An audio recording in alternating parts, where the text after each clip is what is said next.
Rafiki, Adamu alipotenda dhambi, aliingiza mfumo wa dhambi ambao haukuwemo duniani.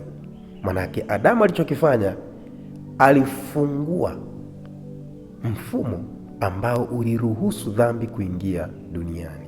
Kwa hiyo hautahukumiwa ati kwa sababu ulirithi dhambi kutoka kwa Adamu. Hapana, utahukumiwa kwa sababu ulikubali kuishi katika mfumo wa dhambi ambao Adamu ndiye aliyeufungulia kuingia. Kwa hiyo unapaswa kujua kuwa haturithi dhambi kwa Adamu, isipokuwa kwa sababu tunazaliwa katika mfumo ambao dhambi imeruhusiwa, na sisi tukiingia katika maisha ya dhambi kwa kufuata mfumo huo wa dhambi, ndipo hukumu inakuja kwa sababu tumetenda dhambi.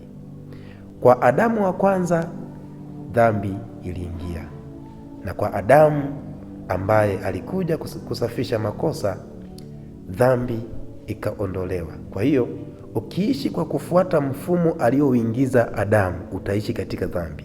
Lakini ukiishi kwa kufuata mfumo ambao aliuleta Yesu, hutaishi katika dhambi na maisha yako yatakuwa salama. Kwa hiyo jambo la msingi sio kuendelea kuishi katika mfumo ambao Adamu aliuleta, bali ni kuishi katika mfumo ambao Yesu alikuja kuuleta, ambao matokeo yake ni kuishi maisha matakatifu na hatimaye katika uzima wa milele.